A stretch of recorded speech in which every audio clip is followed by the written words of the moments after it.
Welcome into the Pump Fake, everybody. Jarrett Bailey with you as always. And as you can see, we've got NFL royalty in the house, former NFL All-Pro and sacks leader in 2006, Mr. Shawne Merriman. What's going on, man? Yo, what's up, man? How are you? I'm doing good, man. I'm doing good. We had the reason that this kind of came together, there's a lot of brewing discussions. It's July. We're kind of ramping up to training camp and whatnot. And guys are getting paid, which means there's going to be conversations about, those guys next in line. And a lot of those conversations right now taking place down in South Beach in Miami. You and I seem to be on the same page when it comes to what the Dolphins should do going forward with Tua Tagovailoa. But I want your overall thoughts on Miami right now. And, what would you do if you were the man running the show? First and foremost, Tua deserves to get paid. He does deserve to get paid. I'm not saying he doesn't. And I think that the bigger topic is like the quarterback market and what's being said. Yeah. Because it's one thing for a guy to get paid because he had a good year and he's showing that he has a lot of upside. That's one thing you can say about a guy getting paid. I think the bigger question is like the quarterback market being set crazy where guys aren't deserving of the payment that they're asking for. I think that's really the biggest thing. So, after I seen Trevor Lawrence get the contract that he got, it makes it hard to say that now Tua doesn't deserve top dollar because I think that Tua is a better quarterback than Trevor Lawrence is, in my opinion. And so that it's just the quarterback market being set. And I said this before, and I was serious about it, that I love guys getting paid. Love that. But at some point in time, the PA or NFL PA, someone's going to have to step in and say, okay, enough is enough, right? You got the quarterbacks making 55, 60 plus a year, and your next best player may be making 30. Yeah. Right. So that part is where I think it's just really getting out of hand. And I think over the next calendar year, we're really going to see a team push back and say, like, dude, we love you. We're not giving you X amount of money, though. And I think that Miami could be that team. I think San Francisco with Purdy is going to be the one to really watch for, because if any team, if any coach can say, look, I've won with multiple quarterbacks and I've gotten to the Super Bowl with multiple quarterbacks, Brock, we're not giving you $55 million a year. We'll give you, let's say, 45 with the incentives to maybe earn up to $55 million a year. But, bro, we ain't giving you, that type of money. I do want to stick. Go ahead. No, I think it's happening right now with Dak. I think it's that is the weird one too, isn't it? Yeah, look, Dallas Cowboys fans, I know would never want to admit this, and this is not a shot at Dak by any means. But for him not to progress that team in his time there, and I don't care what type of regular season he's had in the past, because he tears it up. He shows off. He puts up those big numbers during the regular season. So that can't be argued. No one's arguing that at all. But we're not in this game. Guys don't play the sport to have great regular seasons. And he's shown you that he will have a great regular season, but will not take them further than that. With that being said, I think it's happening right now with Dak, and they really don't want to admit it, right? Because if anybody should be getting paid, it should be Dak Prescott right now off the season he's coming off of. Sure. But he's not paid. Why is that? I think that they're pushing back on those 60 plus, 65 plus numbers, million a year that he's looking for. And so what's happening right now to Dak, I think it's really going to come down to, and I'm not sure if they're paying him or not, but it might come down to if they let Dak Prescott go, he might be the first one to kind of be pushed back on out of anybody. I'm glad that you brought Dak up, because I've had this running theory for the past 4 months. And that's that if he and Dallas don't come to some sort of agreement, and if Miami and Tua don't come to some sort of agreement, I would not be shocked whatsoever if we see 2025 Miami Dolphins quarterback Dak Prescott in that case. Especially, there's a lot of dominoes that have to fall between now and then. But if the Dolphins kind of hit that ceiling again in the wild card round, they can't win a playoff game. I mean, they're going to be looking at themselves and saying, all right, how often and how many more times are we going to kind of hit our head against this wall and expect different results? If they think that they've reached their ceiling, I mean, it could be a very much, Mike McDaniel getting his Matthew Stafford type situation, if you will, should that be the case. So what say you in terms of Miami Dak potential pairing next year? I like it. And I'll tell you why that can happen. Tua has last year had two great wide receivers. He had two great targets in Waddle and Tyreek Hill. They're number one wide receivers on anybody's team, both of them. Mm. Now you just add Odell, right? And I'm not saying that Odell is what he was 5-6 years ago at all. But what I am saying is he's still a target that you have to respect because he still can go out and hurt you. So now Tua has three. And this is why what you said could very well happen. They're giving him a third with a running game, right? A third thrown target with a running game.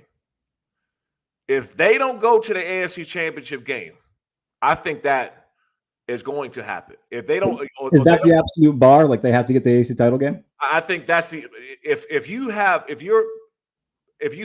some of the most explosive offensive targets and players, you have a great coach, Mike and McDaniels. We're giving you all the targets, a running game, everything you're looking for, and you can't get deep in the playoffs. And now you're looking for 55, 60 plus a year. If you can't win off of that's the ground to saying we don't want you here. We rather have a Dak Prescott. So people may kind of frown upon that and say that's crazy, but it's actually not. What is the two reasons? What is the reasons these guys aren't getting paid? They both put up numbers. Mm-hmm. Trevor Lawrence just got paid. All these other guys are getting paid, and Dak Prescott and Tua have both put up numbers. Why aren't they paid? I think this situation is very real. And you brought up the run game, and I'm glad that you did, because if you go back and watch I think really both games against Kansas City last year, the game in London and then the wild card game, it was clear that Steve Spagnuolo's game plan was make Tua beat us, stop the run, and because if you let them run it down your throats and then they force you into single high, that's when, okay, Tyreek, Jalen, we're going to, hit you off a 3-step drop and just run like hell against the defense. The Chiefs were like, no, beat us over the top. Good luck doing it. And if you look at Tua's numbers last year against playoff teams, so in that situation, they were 1-6 against Kansas City, Baltimore, Buffalo, Philadelphia, Dallas. Tua had 8 touchdowns and 7 picks in those games. The Dolphins averaged 16 points a game. Like, look, man, it's cute that you can put up 70 against Denver. That's great. But, to be frank, it doesn't mean shit if you can't do it against the good teams in the playoffs. I said exactly what you said. See, the problem is because everyone knows I play for the Chargers, I still support the team. Sure. I'm still an analyst at the end of the day, so I'm not going to say something wild because I support the Chargers. If I didn't think Herbert was a good quarterback, I'd say I think he's not a good quarterback. I mean, simple as that. And there's a lot of back and forth between Miami Dolphins fans and Chargers fans over the Tua Herbert situation. So they automatically want to compare the two. If we're talking about just Tua and what you just said, the reason why he's going to request and require this amount of money is because of the numbers he put up. But if you really look at the record, look at those stats, who did they beat worth beating, right? What good team can you sit back there and say, man, yeah, he really, really lit them up? He hasn't. Their best win last year was the Cowboys. And even then, Dallas, when they got into the playoffs, they showed, okay, maybe they're a little bit fraudulent unto themselves. So there wasn't really a signature win there last year. No, there's not. And guess what? That's the same thing with Dak Prescott. That is the same thing with Dak Prescott. He will light you up when it's time to against those teams with 500 or around the 500 or below. He'll light you up. But when it comes time in critical moments, he pulls the same thing every single time. And that's why the Cowboys are hesitant giving him that big contract that he's looking for. We've already seen him for several years now. Same thing. Lights you up during regular season. He's going to beat every team he's supposed to beat. But when it's on the line, that's where you make your money at, and he just hasn't done it. I want to stick in the AFC East, though, because another one of your former teams, the Buffalo Bills. Obviously, we know how special and tremendous Josh Allen is. They've undergone a lot of transition this offseason. I think they have 6 new receivers. It's basically a brand new receivers room, with the exception of Khalil Shakir. Defensively, they'll get some guys back. Terrell Bernard missed the playoff game against Kansas City. Matt Milano missed a lot of last year. To me, and I know that anybody who's followed me for a long time knows I'm just the resident Josh Allen truther. But to me, I feel like this could be addition by subtraction for them. Where yes, losing Stephon Diggs, that's not a small loss by any means. But all the noise that surrounded Stephon Diggs over the last year or so, having that out of the building, I don't know. It feels like they've kind of rinsed their hands of all the drama, and it feels like anew for the Buffalo Bills. Is this the year where they can perhaps put their demons to bed and maybe break through and appear in a Super Bowl? Well, I'm Bills Mafia through and through, right? That's always my team, my home, my heart, because I love those damn fans, man. I think they're the best fans in sports, in my opinion. You got this window to win, right? This 3-4 year window where you got your nucleus, you got your tight group where you got a real opportunity to win. For us with the Chargers, we had that 05 to 2009, 10 window, somewhere around there to win. Look at the Legion of Boom in Seattle when they had that 3 or 4 year window. It's going to be tough with the Bills, right? Because now you got to see what the new kid out of Florida State, the wide receiver Coleman, is going to do. You got to see who's going to step up and be that guy. You knew with Stephon Diggs, you knew he was that guy. You knew he was your main focal point, and then you got other guys around him who can make plays. You got to find your guy now, and that part of it is where it's going to be a make or break year for them, because whether people think that Stephon Diggs was a problem or not, he produced. Sure. And he balled out when it was time to ball out. And so that's really the thing.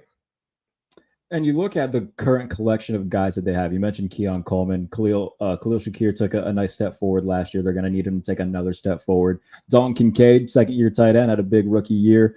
I think Joe Brady, an offensive coordinator, is going to be the more interesting aspect of this, having a full season with him running the show. We saw the differences between he and Ken Dorsey last year. They leaned more into utilizing Josh Allen as a runner. They leaned more into James Cook as a playmaker as well.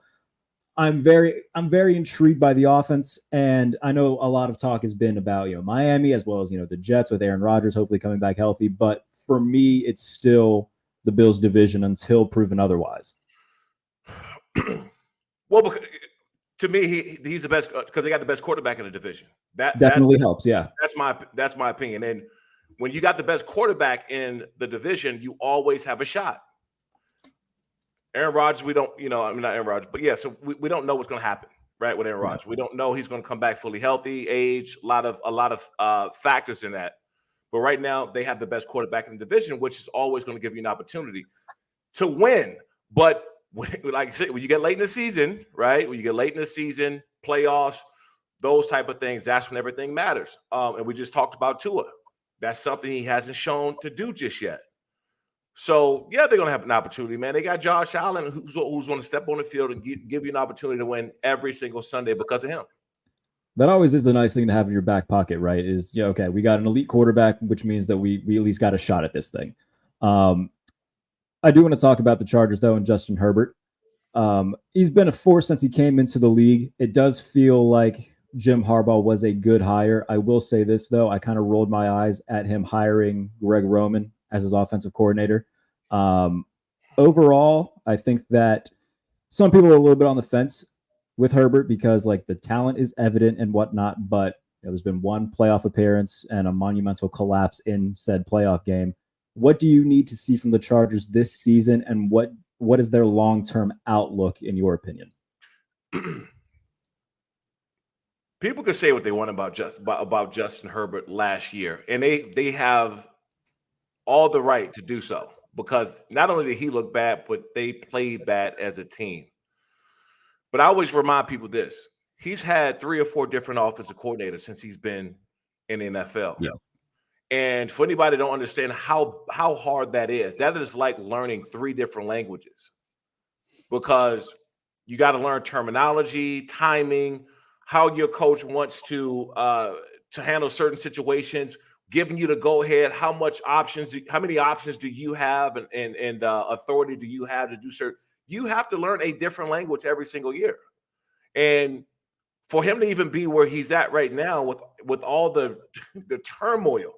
I mean, dude, Kellen Moore had us all fooled, including me. I thought him coming in, man, that he was just going to turn this thing around. I think everybody did. Everybody saw that hire last year. It was like home run hire. What is Dallas thinking letting him go? Now Justin Herbert's really going to turn up the notch. And yeah, like you said, it was a big letdown. He had us all fooled, including me, because I felt like that was the missing piece to really get that offense going. And you know what? Kellen Moore probably wasn't the only problem. It was a big part of Brandon Staley too. It was just, the leadership that he lacked. And I like Brandon Staley personally. I've talked to him a lot, was around him a lot. I think highly of him as a person. He was not ready for that head coaching job. He just wasn't. And it was more evident towards the end of the season when his back was against the wall and the heat started to turn up that he just wasn't prepared for that. I think that not only Jim Harbaugh coming in, but people keep talking about Greg Roman and his past playmaking, play calling ability, things like that. Let me tell you, Greg Roman didn't have Justin Herbert, and this is no shot at Lamar Jackson at all. Lamar Jackson is not Justin Herbert when it comes to passing capabilities. Now he could do other things a lot better, but passing capabilities, I don't think that we're talking about the same level and the same type of player. And Jim Harbaugh's idea of coming in there is, let's run the football first. Let's establish a run game, because that's who we are. We're a physical, hard-nosed, run the ball downhill, have an identity, because that was something that he lacked last year. Yeah. And guess what? When you can't stop that, your safeties and everything start to come up. You're starting, and I'm talking as a former pass rusher. I hated playing teams who just ran the ball, because I couldn't pass rush. I didn't know when they were going to throw the ball. And if you're gashing us for 4, 5, 6 yards, 7 yards, 4 yards, 7 yards, back to back, I can't pin my ears back and go. I just can't do it. And so when you were passing, I was never fully taken off at a fast speed. I couldn't get a good grip on the snap count. It was just tough. Look at what Jim Harbaugh did in Michigan. They ran the football. Most of his big plays were off play action down the field. And we all know who has the biggest arm in the NFL. Yeah. And so that's how those things happen. And if that's the recipe, which I think it is, if that's the recipe this year, a lot of teams are in trouble. And I'm not saying that the Chargers are going to go out and win every game or win a lot of games. I think they're going to win more games than they won last year.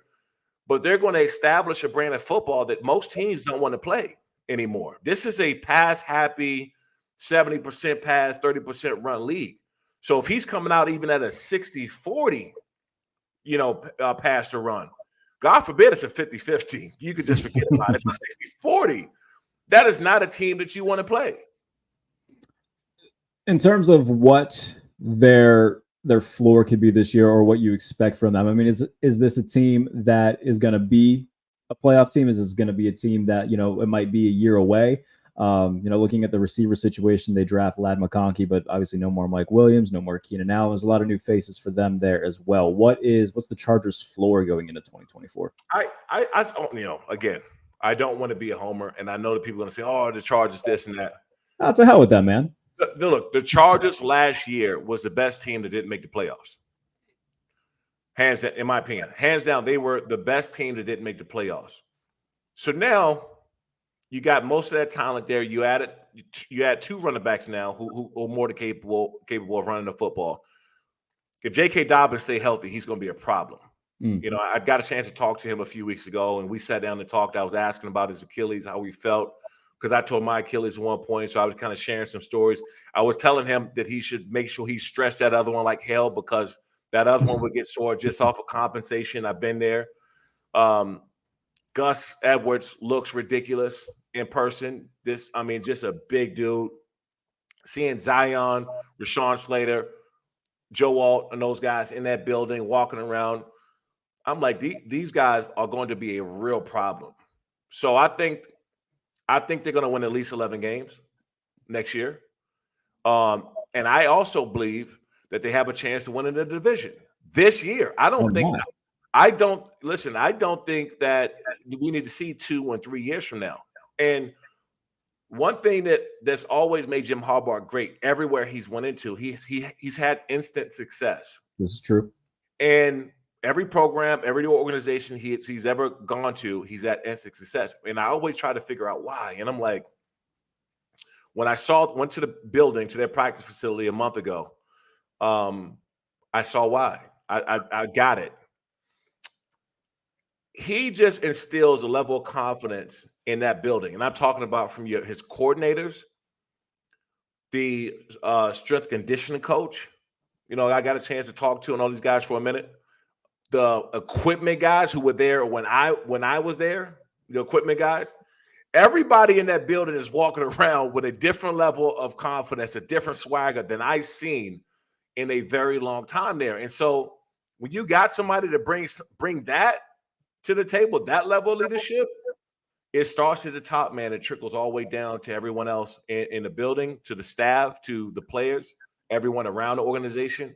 There's a different feeling. So I know they're going to be better for sure, but I think I got them with 11 plus, and I would not be surprised if they come out and have an opportunity to win a division this year. You got me rethinking what I think about the Chargers now, Shawne Merriman. My goodness. Being the former pass rusher that you are, and being that, everybody who, follows me on this channel, this podcast, knows I'm a Steelers fan at heart. I do need to ask you about the ongoing, it feels like a 4-year debate at this point. So straight to the point. You have one pass rusher you can have on your squad. Is it TJ Watt or is it Myles Garrett? Oh, man.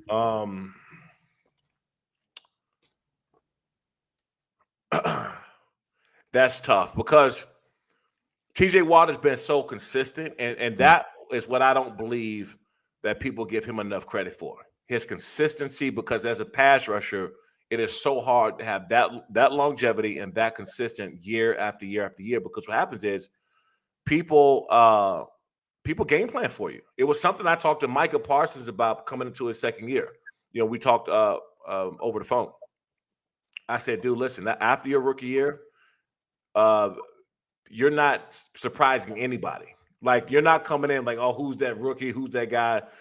I remember having my big rookie year, coming off defensive rookie year, Pro Bowl, all pro, all this stuff. And it was hell. Like, the motions, the blocking schemes, the crackback blocks, the 2 tight end sets. It was hell. Chop blocks, cut blocks, side blocks. It was hell. It was like a damn war every single week. So I had to start preparing against the D coordinators and what somebody was going to do against me that week. And so I said the same thing with Micah. So for TJ Watt to have these back-to-back years of consistency of dominance, not just like, hey, I'm having 9-10 sacks every year. Dominance, double-digit, deep in the double-digit sacks. The only thing is Myles Garrett is such a freak, man. Like, this dude, you can take him off the edge and line him up during the middle. That one play that he was dribbling the basketball, I don't know if you against Cincinnati. That, me having the mentality that I have, knowing and seeing that is somebody that's looking at everybody else like kids. I know that feeling where I'm going to play with you. I'm coming, and there's nothing you can do to stop me because he's just a phenom. And so I like phenoms over consistency because, TJ Watt's going to get his, right? But I think the level of fear that Myles Garrett like instills in people, I think that's more scary. So I'm going with Myles Garrett. Breaking my heart. I'll respectfully disagree, but I'm definitely not going to push back on the I'm not one of those people who's going to be like, Myles Garrett's awesome. I do want to stick with Pittsburgh, though, because, every analyst for the past few months seems to have an opinion on, the Russell Wilson situation, the Justin Fields situation. What is your take on the entire situation with the Steelers? I think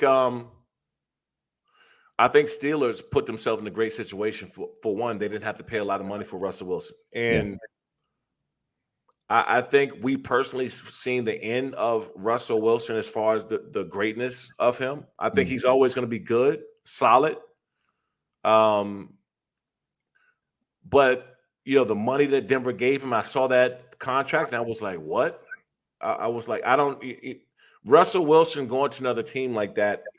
Russell Wilson's always had other guys around. He's had a defense. It hasn't always been just Russell Wilson. So him going to Denver with not a whole lot around him, or even on the opposite side of the ball, it didn't make any sense to pay him that contract because they wasn't just a quarterback away from winning. They needed way more pieces. So when he got the contract, I said that didn't make any sense. But with that being said, I think he won't be starting by week 4. Week 4, okay, so that's pretty early. Yeah, I think he's gonna win because he's smart. One thing about Russell Wilson, he's always been smart with the football. That's always been his thing. He makes great decisions. He's a great decision maker. So he's gonna win in training camp, right? He's gonna win the job. He's a great salesman, right? Like he is the ultimate. Even now, absolutely. Dude, talking to him throughout OTAs and minicamp, like the dude is absolutely like as advertised in terms of how good he is with the media. How like he very, very much as advertised. Yes, I think he's one of the best at just dealing with the media, staying positive, saying the right things, doing the right things. The ultimate salesman. And when it comes time to play football, we'll see who he really is. Even now, he's working out during the offseason. I'm not saying that he shouldn't be working out great, but he looks amazing. He looks like the Russell Wilson we've seen in Seattle. Yeah. Again, selling the hell out of himself. But we all know when football really starts on how that can change quickly. So I think that he'll start the season. He'll win. He'll win the job in training camp. Game 1, he'll come out. He'll have a couple stumbles, but I think by week 4, he'll lose that job. Week 4. All right, Steelers fan circle. Week 4. Who do they play week 4? I don't remember off the top of my dome. I want to say it might be Sunday night against Dallas. I think that's when they roll into host Dallas. So that keep an eye on the first month of the season for Pittsburgh. I do want to ask you personally for you, playing in the era that you did, mid 2000s compared to now, what would Shawne Merriman in his prime look like in today's NFL compared to what you looked like in 2005, 2006? I make a joke and say I would be playing for free. But the truth is, this is the truth. I would adjust to the game, right? I wasn't a dirty player. Not a lot of helmet to helmet stuff. I didn't really get flagged for a whole lot of things, regardless of my nickname and stuff like that. Everything I did was legal. But I think that I would have had to adjust and kind of moved along with the rules of the game today. Because I would have, if I didn't, I wouldn't enjoy it no more. If I still had that same mentality and played the way I did, and I'm getting flagged or it's frowned upon, or I'm looked at as now as a dirty player because I'm playing how I used to play, I would lose the passion and love for the game, and I would just stop playing. So I would have had to kind of change the way I went about things in order to just still love the game.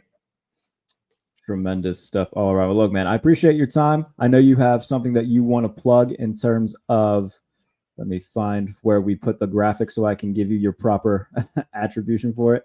Yeah, here we go. Put it right on the screen. We'll go. We got a huge fight, Lights Out Extreme fight in 18. It'll be in Long Beach, California. Got a massive card, 15 fights that night. Got 6 or 7 amateurs and 8 or 9 pros. I forget the final number of that. Some big up-and-coming superstars in this card. And we'll be live on my new streaming service just launched, Lights Out Sports TV. Free. It's completely free. We're on Roku, Apple TV, Amazon Fire, iOS, Android, Philips, LG TVs, you name it. Any TCL, I just saw the other day, we're up on TCL as well. So any major TV platform, Lights Out Sports TV. And we got a ton of other sports in there as well. TNA Wrestling's there, World Poker Tour, Speed Vision, Pursuit is up, chess, which I didn't know that I was going to like chess as much as I did. But a ton of sports. It's completely free. Make sure you guys download the app, Lights Out Sports TV, available on all major platforms. What made you go the combat sports route? Was that something that you've always been interested in that route? Yeah, I mean, yeah, I stick with crazy versus crazy, right? It was one of those things. I started training back in 2000, in the mid 2000s during the off season. You see a lot of guys like Micah Parsons, Aaron Donald picked up a lot of his hand combat stuff, and I started doing it in the mid 2000s strictly to help me in football. I decided I wanted to get better with my hands, and I did. I came out in 2006, led the NFL in sacks because I really believed that it helped my hands and helped me opening my hips, getting around those offensive linemen. And so I ended up launching my organization, which is like a feeder. A lot of our guys go to the UFC after they become champs, and I know the UFC looks at a lot of stuff that we do and pull guys up. So that's really cool for us. And yeah, man, we just growing. I mean, the viewership, we're still on Fubo and Bally's, Amazon Freevee on the re-air, but the live fights now are strictly on Lights Out Sports TV, which is available on all major platforms.